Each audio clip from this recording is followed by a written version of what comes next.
Have you ever heard the old saying about how we spend our lives climbing the ladder of success, only to find out that it was leaning up against the wrong wall the whole time? Does your life ever feel like that? Like you're pursuing all the things, only to end up empty and unfulfilled? Well, today on the podcast, we're going to be addressing what we're chasing after and why, and how to truly find the fulfillment that we are longing for. So stay tuned.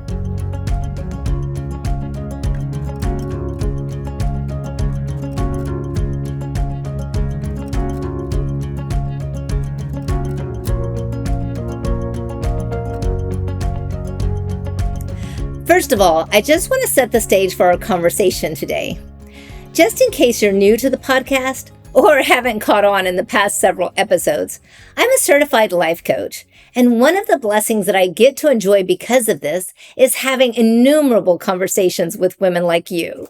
And recently, I recognized an unsettling trend that I would like to verbally process with you today, just in case this observation is something that you find relevant to your life as well. As I begin to lay the foundation with my clients for our coaching relationship, the conversation usually quickly turns to the question of goals. And just to be clear, it doesn't matter what stage of life that you're in, whether you're a college student, a stay-at-home mom, or even an empty nester wanting to reinvent herself. Rarely does anyone ever set out on a journey without having a destination in mind. And after all, isn't that what a goal is? And that, beautiful dreamer, is the value of life coaching. As someone who's experienced proven results from setting goals and from achieving them through life coaching, I have the pleasure of coming alongside you to help you identify what your desired destination is, when you may not even be sure yourself. So this is why we dig into some very compelling questions. And this is where it gets sticky. Because what I've recognized is how women inadvertently often set goals that encourage them to chase after external things, such as money, relationships, material possessions, etc. And they're truly believing that these things will bring them happiness and fulfillment, only to come to the conclusion after a conversation or two that these things were really not what they were seeking after all. So my question to you is, what are you chasing after? And do you truly even know what's at the heart of your pursuits? Beautiful dreamer, I know that you've heard me promise more than once that you, despite what you've been convinced to believe, have a specific purpose on this earth. You have an assignment that only you can accomplish. And I'm here to do everything that I can in encouraging you to find that purpose and assignment.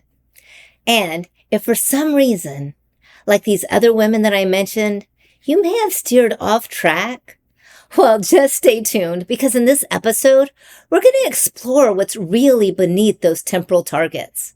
And more importantly, how just shifting our focus to a deeper spiritual pursuit can truly transform our lives, not to mention adding value to the lives of those around us. So first of all, we need to understand what instigates the pursuit of external things. Because when we begin to understand the driving forces behind our culture, let's take the advertising aspect, for example. Ads and commercials are solely focused on getting people to purchase their products, whether it's clothing, fragrance, food. You get the idea.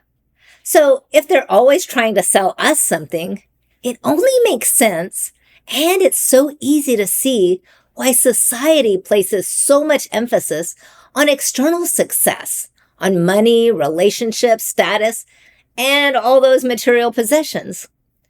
And then in these advertisements, they play to our emotions. And we as women in particular, we're often conditioned to believe that these things will bring us happiness or security. But these ploys, they're simply false promises, because in fact, the opposite is usually true. As a trivial example, one of my temptations is a loaded hot fudge sundae. I'm talking double hot fudge. And I will do almost anything in pursuit of that sundae. But beyond the momentary satisfaction, if not immediately, then soon afterwards, I am miserable. Have you ever felt that way about something or someone that you pursued? Unfortunately, there's an emptiness that can come from constantly chasing after these things.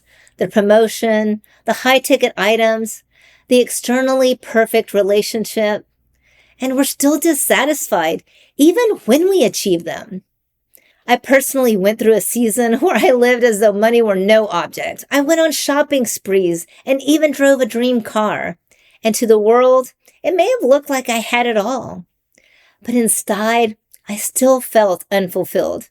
Because like I said before, sometimes the things we're chasing are not really the things that we're longing for after all. Clothes and convertibles can't make you a better person. Only a relationship with God can do that. Which leads us to our timeless truth for today, which is seek the giver, not just the gifts. Actually, Jesus himself addresses this in Matthew 6:33 in his famous Sermon on the Mount, where he challenges us not to worry about earthly temporal things like what we're going to eat or drink or even what we're going to wear. But he tells us to seek first his kingdom and his righteousness, and then all of these things will be given to you as well. I'm pretty sure all of the advertising moguls would be mortified if the whole world pursued that as quickly as we sought after the next shiny object that we believed would make us happy. Now, this may be a totally new concept to you. Granted, we're being bombarded on a daily basis on billboards, social media, the internet, with almost everything that advertisers want us to pursue. But how often have you been told about God's promises and the power of seeking him first? So what does it actually mean to seek God first? And how do we actively do that in the midst of our busy lives with all of its external pressures? Well, one of the areas that I coach women on is implementing spiritual disciplines into their lives, which includes things like prayer, Bible reading, studying the scriptures, etc., which can give us more clarity in aligning our thoughts, goals, and actions with God's will for our lives. Now, we're pretty clear on how to incorporate discipline into other areas of our lives, such as physical goals. Whether we're doing it or not is a different story. But what about implementing spiritual disciplines? So this is where you need to decide, when it comes to your life and your future, what are your priorities? This morning I had a flashback that brought me to tears. It was a moment in my senior year of high school. I made a foolish decision that threatened my position on the high school dance team. And looking back, I can recognize my desperation for human validation, and it breaks my heart. Not only for 18-year-old me, but for every other young woman out there who still thinks that her value is determined by others. Unfortunately, I had to learn the hard way that setting our priorities on God and how he sees us, loves us, and values us changes our perspective on everything else. Instead of chasing after external validation, when we focus on becoming who God calls us to be, which is by far so much more rewarding now and eternally. And isn't that the ultimate goal? Trust me, I've had the best of both worlds, remember? And like the Apostle Paul says in Philippians 4:11-13, I've learned to be content whatever the circumstances. I know what it's like to be in need. I know what it's like to have plenty. And I've learned the secret of being content in any and every situation, whether I'm well-fed or hungry, whether I have plenty or nothing. I can do all things through him who gives me strength. So my happiness is not externally driven. And I've learned that by having God as an integral part of my life, I am blessed and I'm content without being dependent on something or someone else. Beautiful dreamer, pursuing God with everything within you truly works because seeking Him and His kingdom offers an eternal, unshakable fulfillment that isn't dependent on the fleeting nature of worldly things. Now, don't misunderstand me. The desire for happiness, fulfillment, and peace isn't wrong. It's a God-given longing. However, those things can only be truly achieved by connecting with Him. And it can be so easy sometimes to mistake a fleeting satisfaction from things like money or relationships, or even that hot fudge sundae, for that true fulfillment that we are longing for.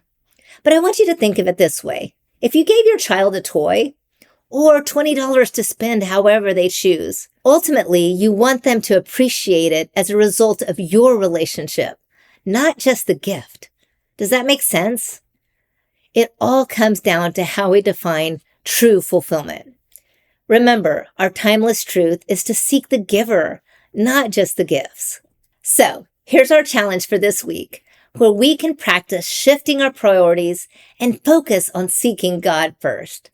First of all, if you don't already, start the day with prayer, asking God to guide your choices and decisions. You may be surprised by what you hear.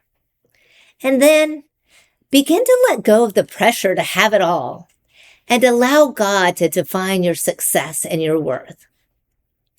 Practice gratitude and contentment by journaling what you're thankful for that you have in your life already. In fact, I'd love for you to leave one thing that you're thankful for in the comments below. I know, this is easier said than done because inevitably, we're going to be pulled back into some of the same old habits and limiting beliefs, as well as the common obstacles that we as women face as we're trying to focus on seeking God first. For example, the fear of not being enough without all of the external things. The pressure to keep up with the standards that society is constantly pushing on us. Not to mention the challenge of being patient and trusting in God's timing for our lives. Remember, God is faithful, and He has good plans for you. So, as challenging as it may seem, trust in His timing, rather than rushing into the relationship or making decisions based on worldly expectations. In fact, this just may be your wake-up call to reflect on what you're currently chasing after. I know it's been mine. So take time this week to pause and think about what you truly desire and why. And then take a step back and evaluate how you can prioritize seeking God first in your daily routines, in your relationships, and especially in your goals. And I'd love to hear what you come up with. Remember, the promise of true fulfillment can only be found in God's promise to fulfill all of our needs when we seek His kingdom first, not from all of those other external things. Beautiful dreamer, God sees you, He loves you, and He has a purpose for your life beyond what the world defines as success. When I created my first coaching course, I called it Find Your Fairy Tale, because I recognized that truly finding our happily ever after only comes when we realign our hearts and focus on Him. And I don't want you to do all of the work with all of the striving to only find yourself empty and unfulfilled. I hope this episode spoke to the longings of your heart and, more importantly, gave you a sense of direction. If it inspired you in any way, please like and share it, especially if you know someone who would benefit from it. And my prayer for you is that you find the true longings of your heart in God's calling for your life, and that it will help you recognize that happily ever after isn't a lie.